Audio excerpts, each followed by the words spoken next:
proverbe africain dit: seul on va plus vite, ensemble on va plus loin. Bonjour à tous et bienvenue dans ce quatrième épisode d'Electron Penseur. Cette semaine, dans ce quatrième épisode, donc toujours de cette mini-série où on s'est forcé de mettre en parallèle le fait de mettre en place un projet en parallèle avec l'ascension de l'Everest. Donc du coup, on continue toujours sur cette petite lancée. Donc en fait, il faut savoir aussi que mettre en œuvre un projet, donc ça je vais rien vous apprendre, mettre en œuvre un projet, c'est long et c'est compliqué. Donc il faut tenir aussi bien la longueur tout en faisant face aux différents obstacles qui peuvent nous arriver dans la tête. Le tout en essayant de garder le moral et la motivation qui, sans doute, ne sont pas toujours au maximum, comme on l'a déjà vu dans les épisodes précédents. D'où justement le sujet d'aujourd'hui, d'où l'intérêt de savoir s'entourer. Justement, comme je vous le disais au début, si vous suivez les épisodes précédents, vous avez vu qu'à chaque fois je vous racontais une petite histoire en parallèle justement avec des choses qui étaient arrivées dans l'Everest. Aujourd'hui, justement, exceptionnellement, j'ai pas vraiment d'histoire à vous raconter, parce qu'en fait c'est plus un principe que je vais vous donner. C'est le principe de la cordée. Donc de savoir s'entourer avec des gens devant, des gens à côté de vous, des gens derrière. Parce qu'à l'arrière, oui, j'aurais pu vous en citer, mais là c'est vraiment le principe que je voulais vous donner, parce qu'il y en a à foison des histoires souvent assez tragiques où justement les alpinistes ils meurent souvent parce qu'ils se séparent de leur compagnon et que du coup ils brisent ce principe de cordée. Donc du coup en fait vous allez voir, le principe de cordée en fait il colle assez bien. Donc finalement en fait, comme je viens de vous le dire, dans une cordée en fait finalement on peut définir, on peut diviser en trois groupes. Dans une cordée il y a ceux qui sont devant, donc à l'avant c'est le guide, l'expert, le mentor, et celui qui a déjà du vécu, qui a déjà l'expérience, qui sait où il va. Ensuite, derrière, on pourrait avoir celui qui est à côté de vous, celui qui est après au même niveau, qui est d'ailleurs, si vous êtes un peu paumé, lui aussi il est un peu paumé. Si vous êtes débutant, lui aussi il est un peu débutant, il n'y a pas de souci. Et enfin, derrière vous, vous avez un peu plus le novice ou l'élève que vous pourriez avoir qui sera derrière vous. Donc on va revenir sur chacune de ces trois notions. Alors du coup, pour commencer, comme je vous l'ai dit, en fait, devant vous avez le guide, vous avez l'expert, le mentor.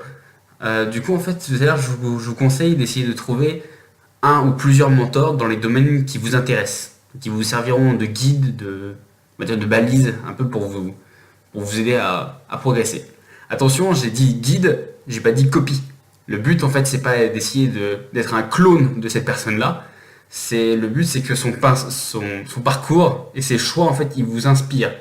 Que les choix audacieux qu'ils ont fait ou autres, ça puisse vous motiver. C'est d'ailleurs ce qu'on demande souvent les grands influenceurs, c'est ça, c'est qu'ils ont des grands discours motivationnels, mais en fait, si c'est vraiment des bons mentors, leur but c'est pas d'avoir une armée de clones qui les suit et qui font exactement la même chose. Leur but c'est juste que l'étincelle que eux ils ont eu pour faire les bons choix au bon moment, et qu'ils arrivent à vous la transmettre. En plus, de toute façon, l'avantage des mentors et des guides, c'est que dans à peu près tous les domaines du monde, à moins que vous ayez comme je vous le disais, à moins que vous ayez un élément ou une idée qui ait vraiment absolument rien à voir avec tout ce qui a été fait jusqu'à présent. Par exemple, je sais pas si par exemple vous étiez Edison ou autre, avant vous, ou vous étiez Ford, avant vous personne n'avait inventé de voiture, donc vous n'avez aucun mentor, vous êtes vraiment le précurseur dans votre domaine. Donc si c'est le cas, à la rigueur, vous êtes le pionnier, donc vous êtes à la fois votre propre mentor, vous n'avez personne devant vous, mais sinon on va dire que sur la majorité des cas, vous avez toujours quelqu'un qui a réussi, quelqu'un qui est un peu comme un grand ponte du domaine. Donc on peut avoir dans tous, là, ceux qui me viennent à l'esprit, c'est par exemple dans le survivalisme, où on a Mike Horn qui est mondialement reconnu, notamment pour avoir fait le tour de l'équateur sans moyens motorisés. Et enfin on a aussi Elon Musk, qu'on ne présente plus maintenant, qui serait plutôt, on va dire, la tête d'affiche de tout ce qui est nouvelle technologie ou autre. Donc, juste pour refaire un petit bilan de cette première partie, en fait, c'est essayer de trouver un mentor, mais quelqu'un en fait qui vous pousse vers l'avant, qui vous motive, mais vraiment, on va dire, l'idéal même d'un mentor, ce serait quelqu'un qui vous motive à la fois sur le fond et la forme. Parce que après, ce qu'on a beaucoup, notamment dans toutes les citations un peu qui se baladent à droite à gauche sur les réseaux sociaux, c'est juste des citations ou des espèces de discours motivationnels, mais finalement, en fait, il y a juste la forme, il n'y a pas le fond. C'est-à-dire que sur le moment où vous vous sentez transporté, ça y est, vous pourriez abattre des montagnes, et puis juste après, quand on va dire la motivation redescend, c'est tout, il ne reste plus rien. Je Je pense qu'un vrai mentor, ça doit faire naître une espèce de flamme en vous. Donc du coup qu'après vous-même vous allez vous alimenter et c'est ce qui voilà, vous poussera plus loin. Donc l'idéal c'est d'essayer justement de trouver un mentor qui soit à la fois bon sur la forme, c'est-à-dire voilà, qui vous motive quand même. On veut dire que si vous êtes passionné, par exemple, on va prendre un exemple, si vous êtes passionné dans tout ce qui est l'astronomie de ça, les corps célestes ou autre, Stephen Hawking, il pourrait être voilà, un bon mentor pour vous en disant mais que voilà, que c'est vraiment un référent. Mais en contrepartie, il vous donnera pas de grands discours motivationnels ou autres, parce que lui, c'est pas son truc. Déjà, voilà, parce qu'il y a des petits problèmes pour pouvoir s'exprimer ou autre. Mais surtout que c'est pas son truc. Lui, son truc, c'est on essaie d'avancer, et plus ou moins ceux qui sont derrière, tant pis pour eux. Donc du coup, voilà, il faut qu'il y ait à la fois le fond et la forme. Ensuite, le deuxième élément, comme on avait dit, c'est essayer de trouver quelqu'un qui est à côté. Essayer de trouver un compagnon de route. Des gens qui sont au même niveau, ou alors même qui sont un petit peu au-dessus ou un tout petit peu en dessous, mais qui, on va dire de manière générale, visent les mêmes objectifs ou vont dans la même direction. L'avantage en fait de trouver des gens comme ça qui sont après vos égaux, c'est en fait de pouvoir se tirer mutuellement vers le haut, de trouver la motivation quand l'autre il l'a pas. On va prendre un exemple, voilà, c'est à la rigueur ce qu'on conseille aux gens par exemple notamment, je sais que c'est parce que c'est dans le milieu du sport, mais les gens par exemple qui veulent se mettre à la musculation, donc on va prendre un exemple, imaginons Jackson et Peter, donc du coup voilà, si c'est deux amis qui veulent se mettre à la musculation, mais derrière ils ont plus de chances d'arriver à tenir sur le long terme que s'ils se mettaient tout seuls. Parce qu'on a tous eu, même le plus grand champion du monde, des moments où voilà, on n'avait vraiment pas la motivation. Finalement à l'intérieur il faisait bien chaud, il y avait une série, et puis il y avait une pizza qui était en train de cuire dans le four.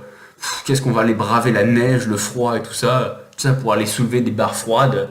Donc vous voyez, il y a vraiment des moments où on n'a aucune motivation, absolument pas. Sauf qu'on va dire que si vous êtes deux, eh bien, il faut on va dire que l'univers s'acharne sur vous et sape la motivation de ces deux personnes motivées en même temps. Alors que sinon, dans, on va dire, au moins 80% des cas, il y en a toujours un qui est motivé plus que l'autre, et du coup qui dit allez, vas-y, viens, moi j'ai envie d'y aller. Et du coup, là, c'est différent. C'est que d'un côté, vous deviez aller vous tout seul à la salle, et de l'autre, maintenant, si vous refusez, vous laissez votre pote y aller tout seul. Donc, vous voyez, en fait, ça transporte le problème. C'est-à-dire que d'un côté, c'était juste une question de vous, qui vous pesiez le pour et le contre, de dire est-ce que finalement ça a vraiment changé quelque chose, que je loupe cette séance ou pas, du coup un côté beaucoup plus affectif, parce que du coup c'est votre pote que vous allez décevoir ou laisser aller tout seul. Donc du coup vous voyez du coup le fait d'être à deux, ça vous permet en fait de vous motiver, ça permet, vous voyez comme on a déjà parlé, les petites jauges de motivation, et ça permet justement de pouvoir transvaser d'une petite jauge à l'autre, donc pas plus de motivation, mais voilà, dire d'avoir de la motivation pour deux. Ensuite il faut savoir que je pense en fait qu'il peut y avoir plusieurs opportunités où les conseils de justement quelqu'un de votre égal peuvent être quasiment plus avisés que l'expert. Dans le sens, je m'explique, dans le sens où en fait ils ont une réalité de terrain qui est plus directe, notamment aussi parce qu'ils ont une proximité sociale, parce que voilà, souvent vous travaillez avec voilà, des gens qui vous correspondent, qui vous ressemblent, mais aussi parce que du coup, le fait qu'ils soient au même niveau que vous, ils partagent les mêmes peines, ils partagent les mêmes difficultés, les mêmes joies. Donc du coup, vous avez beaucoup plus de facilité à vous identifier à lui. Parce qu'on va dire que l'expert, en fait, le problème qu'il peut avoir, c'est que parfois, il a réussi à tellement longtemps que du coup, en fait, il n'a plus vraiment cette réalité de terrain. Parce que soit il l'a oublié, ou soit le monde a changé, et du coup, les difficultés qu'il avait, elles n'existent plus. Et là, maintenant, toutes les nouvelles difficultés qu'il aurait là, maintenant, tout de suite, il n'en a aucune idée, parce que lui, il est déjà au sommet de sa gloire. Pour prendre un exemple, je vais vous sortir l'exemple de Warren Buffett, qui est l'un des 5 hommes les plus riches du monde, on va dire, enfin là du moins en 2018 actuellement. Et donc du coup en fait Warren Buffett, donc c'est un homme d'affaires qui a fait fortune ou autre, et donc du coup qui plusieurs fois a réussi à battre le marché, a réussi à remporter des sommes astronomiques d'argent. Donc on peut dire que voilà, il est considéré un peu comme expert. Et en fait le problème avec Warren Buffett aujourd'hui, c'est que du coup il est tellement devenu un expert que non seulement avant, on va dire qu'il est, dans la majorité des cas, il arrivait à battre le marché, c'est-à-dire à investir là où il fallait investir et à retirer son argent avant que ça tombe. Mais maintenant, en fait, le problème, c'est que c'est devenu lui le marché. C'est-à-dire que du coup, maintenant, il a tellement une aura de quelqu'un qui est expert et qui a réussi, qu'il suffit qu'il aille quelque part et qu'il investisse dans une boîte pour que tout le monde se précipite et investisse aussi en disant si lui il a investi, c'est sûr que ça va marcher. Et donc, du coup, ça marche. Mais ça marche pas parce que la boîte en elle-même, elle est bonne.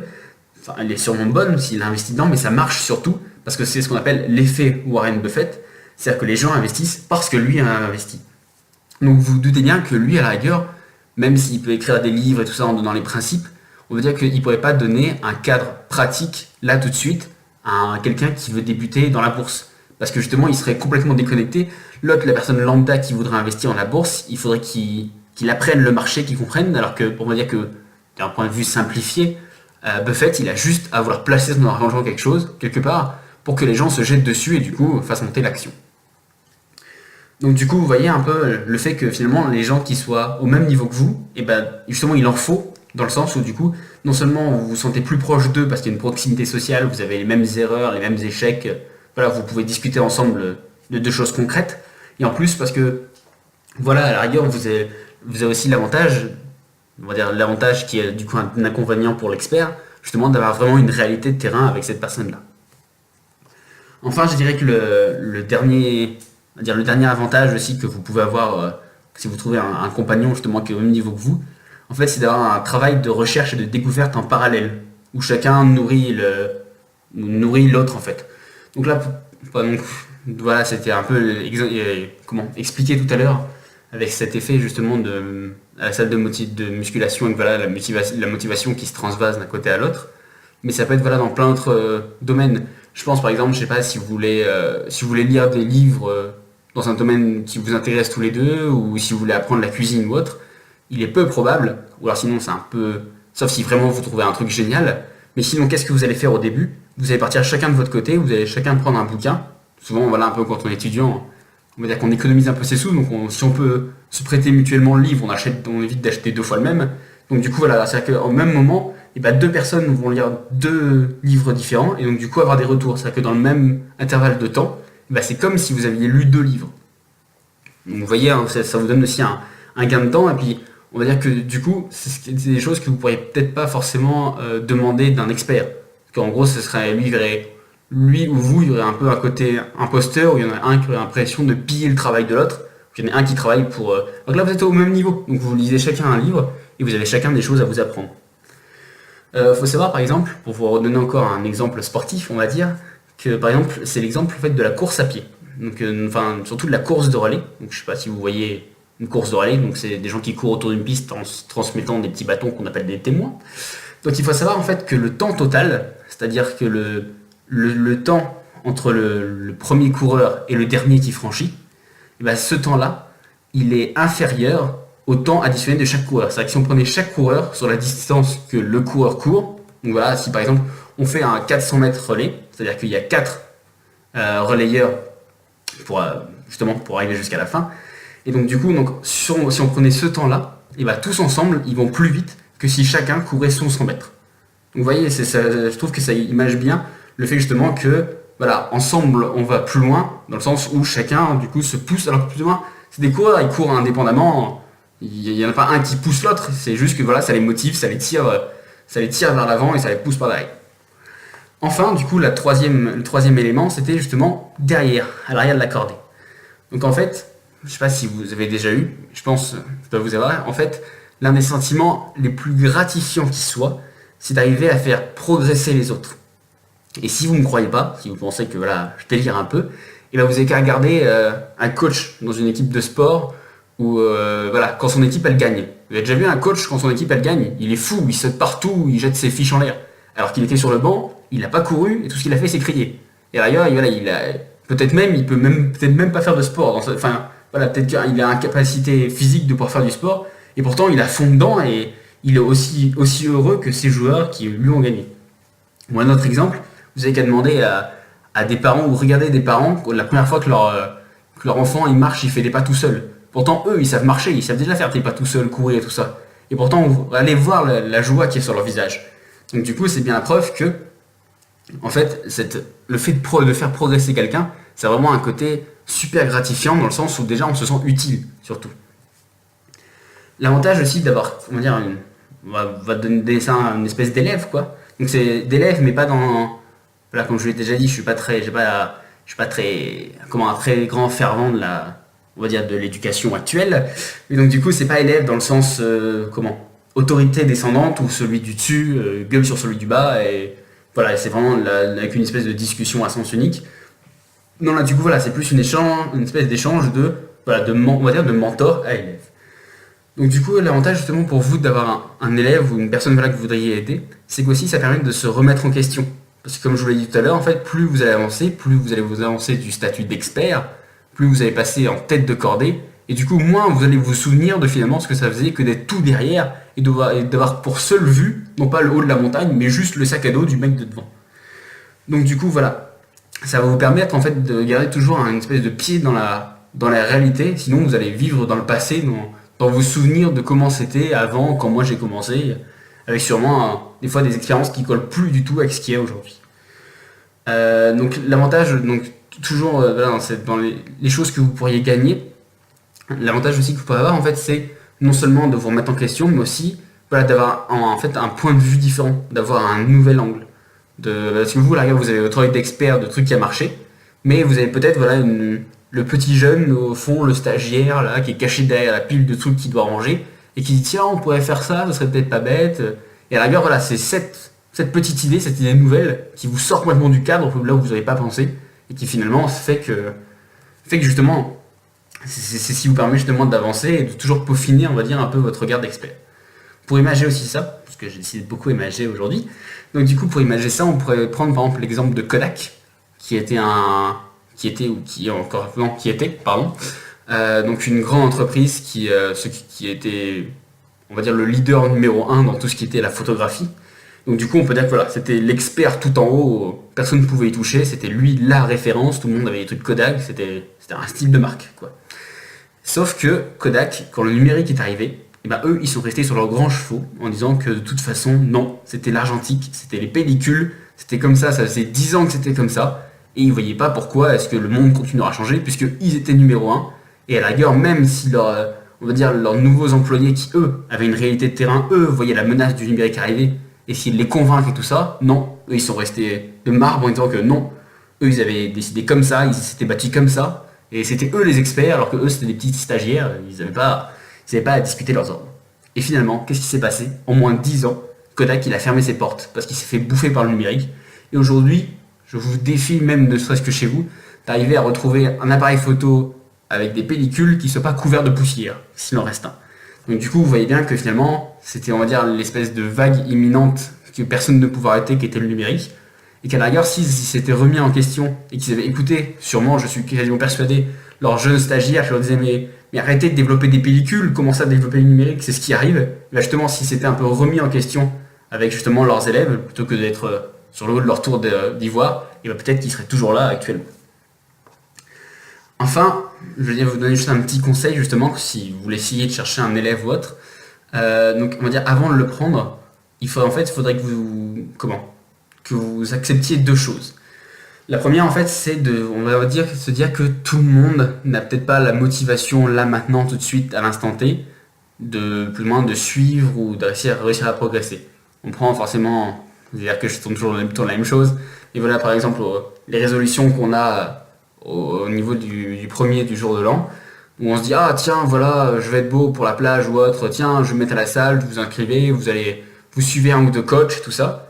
Et à la rigueur, même si vous avez le mentor le Hulk, comme on l'avait appelé, le Hulk de la salle qui passe plus les portes et tout ça, et vous allez vraiment chercher le mec tout en haut, même si vous lui demandez des conseils et qu'il accepte de vous en donner, et bien vous allez voir que même la majorité des gens, dans 90% des cas, et ben on le suit un peu, et puis au fur et à mesure, la motivation, elle descend, et donc du coup finalement, on finit par lâcher cette personne-là. Donc du coup, en fait, là, dites-vous que si c'est vous le mentor, en fait, essayez de... Je sais que c'est un peu barbare, mais en fait, essayez un peu de vous assurer en fait de la motivation de cette personne-là. Si vous voyez qu'elle a une motivation un peu fébrile, je vous dis pas non plus l'expulser ni rien, mais voilà, essayez de pas, on va dire, pas trop vous attacher, de ne pas mettre un lien prof-élève trop fort, parce que du coup, le problème en fait, c'est il risque en fait de vous freiner un peu parce que du coup, vous allez essayer de vous niveler pour justement essayer toujours de l'aider, sauf que vous risquez en fait de vous niveler par le bas, c'est-à-dire que vous allez risquer d'abaisser votre propre niveau, ou du moins freiner votre progression, justement pour essayer de tirer un peu plus l'élève par devant. Et enfin, une deuxième chose, donc voilà, il ne faut pas vous laisser traîner, mais en même temps, il ne faut pas freiner votre élève. C'est-à-dire qu'il faut aussi accepter l'idée que peut-être un jour, l'élève il va dépasser le maître, il arrivera à le challenger, à le dépasser. Après, donc du coup, voilà, c'est pas le but, c'est pas non plus, on va dire un peu comme dans tous comme dans tous les livres un peu d'heroic fantasy ou autre, où c'est toujours un peu ça, l'élève qui veut réussir à battre le maître. Et en fait, finalement, souvent, pourquoi est-ce que même ne serait-ce que dans Star Wars ou voilà, dans plein d'autres éléments comme ça, pourquoi est-ce que finalement l'élève il se retourne contre le maître? Parce qu'il y a un moment où le maître il accepte pas que l'élève le dépasse. Et donc du coup, c'est à ce moment-là que quand l'élève il réussit à le dépasser, bah, il n'a plus aucune limite. Parce que du coup, il va y vraiment ça comme une espèce de combat, plutôt que comme un challenge. Voilà, donc, on va dire en petite conclusion, essayez d'apprendre en fait à vous entourer en piochant dans ces 3 catégories de personnes. Donc à savoir les mentors, les compagnons et les élèves. Du coup, juste avant de passer au petit call to action qu'il y a d'habitude, donc du coup en fait là je vais vous donner un élément que je vous avais déjà donné la fois précédente, qui était en fait la théorie des 5 personnes. Donc je vous en ai parlé en fait, c'est une théorie de Jim Rohn, qui est un conférencier américain en développement personnel, et en fait qui dit que, c'est un point de vue très psychologique, mais qui dit qu'en fait vous êtes la moyenne de vos 5 personnes les plus proches. C'est pour ça que je vous disais voilà, d'essayer de piocher on va dire, dans vos 5 personnes, d'essayer de piocher des gens dans les 3 catégories. Et justement, c'est ce que je vais vous demander dans le passage à l'action d'aujourd'hui.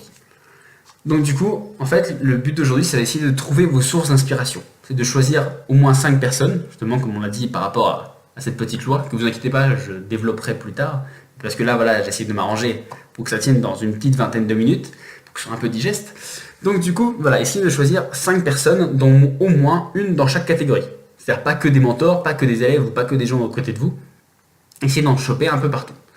J'ai dit, le but c'est d'essayer d'en choisir, mais le but c'est pas non plus de renier vos amis. Le but c'est pas de dire ah non, toi tu mérites pas que je te parle parce que t'es trop, je sais pas, j'ai trop de mentors, ou toi t'es un élève, ou t'es un poids ou autre. Je dis pas qu'il faut renier vos amis.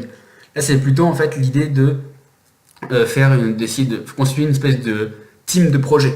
Voilà, d'une petite équipe ou des gens à la rigueur à qui vous pourrez avoir des retours ou autre, vous pourrez discuter de vos projets, mais un peu comme c'était un peu une espèce de réunion ou une conférence avec des gens que vous connaissez pas forcément et qui pourraient devenir vos amis, mais allez pas forcément piocher dans vos amis. Si vous en avez, c'est super, mais en même temps, mettez pas vos amis de côté en faisant une sélection à travers ça.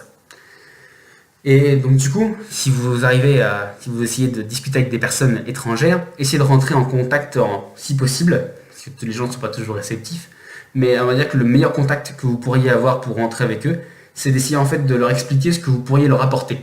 À la rigueur, on va dire que c'est un peu plus facile quand c'est avec des gens qui sont on va dire, à un niveau un petit peu en dessous de vous, ou à peu près à égal à égal. Et encore des fois, voilà, il y a un petit côté un peu challenge. Et des fois, c'est un peu plus dur, notamment avec les gens qui sont un peu au-dessus.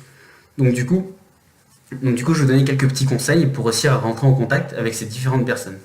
Donc notamment si par exemple, si vous vous orientez plutôt vers le mentor, si vous essayez de rentrer en contact avec, essayez par exemple sur les formulaires de contact de leur demander des conseils précis qui traduisent en fait une certaine recherche et un début d'expertise. Si vous allez voir, si vous pouviez discuter avec Bill Gates et que vous lui posez comme question c'est quoi un ordinateur, il est peu probable qu'il vous réponde. Alors que si vous lui demandez quelque chose d'hyper précis sur un élément bien précis ou autre, il risque plus de vous répondre et plus de vous considérer votre requête, parce qu'il va se dire que du coup vous avez déjà fait un effort de recherche par rapport à lui, et du coup vous avez déjà une petite expertise. Si c'est un égal à égal, je vous conseille en fait de vous montrer les avantages à se soutenir mutuellement, de dire tiens regarde, on est au même niveau, on pourra aller jusque là-haut. Donc on va dire que ça souvent c'est le lien le plus facile à établir, parce que vous prenez pas de haut et en même temps vous n'êtes pas trop bas justement. Et enfin du coup pour l'élève, là c'est un peu plus pointillé on va dire, parce que dans le sens où il ne faut pas essayer de paraître condescendant ou donneur de leçons. Je vous conseille limite le premier élément pour réussir à avoir ça, c'est de commencer par étaler vos propres erreurs, de montrer que vous êtes similaire autant que possible avec la personne qui est en face.